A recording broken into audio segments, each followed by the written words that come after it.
Ang bilis talaga ng oras pag araw ng day off. Ngayon araw, kasama ko ang mga 3 idiots. Sila pala ang kawork ko sa company na pinapasukan ko.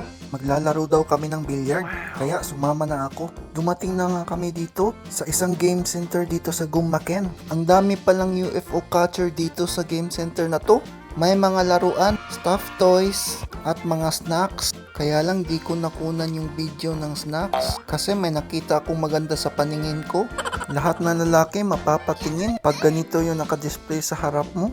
Magbabayad na nga kami dito sa sports counter. 1,000 yen isang tao, 3 oras na yun. Makakalaro ka na ng billiard. At syempre bago pa kami pumunta doon, kumuha muna kami ng taco. Yung pipiliin kong taco yung maganda, yung may magic power na makashot palagay ng bola. Speaking of bola, syempre hindi mawawala sa larong billiard. Dito lang pala kukunin yung bola sa counter. At ito na nga yung billiard ng Japan. Akala ko yung billiard ng Japan iba sa Pilipinas pero pareho lang pala. Meron din table tennis dito sa kilid ng billiard. Hinahanda na ng kalaban ko ang bola. Maglalaro na daw kami kasi sayang daw yung oras. Tinuruan niya nga ako kung ano yung 8 balls kasi hindi ko alam yung 8 balls. Akala ko 8 bola lang gagamitin. At paunahan makashot ng number 8 para manalo, pero hindi pala ganun. At naglalaro na nga kami, ako na ang titira, may pasilip-silip pa.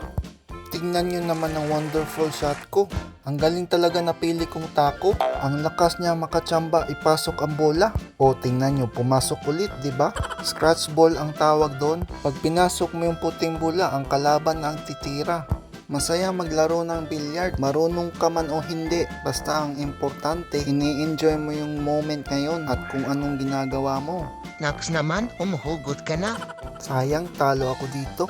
Inaayos ko ang mga bola kasi papalitan na ako. Pinakagwapo sa amin, magaling pa maglaro ng billiard. Pero okay lang, nag-enjoy naman ako, goods lang. Tapos na nga kami dito maglaro ng billiard, kaya uwi na. Watch ciao!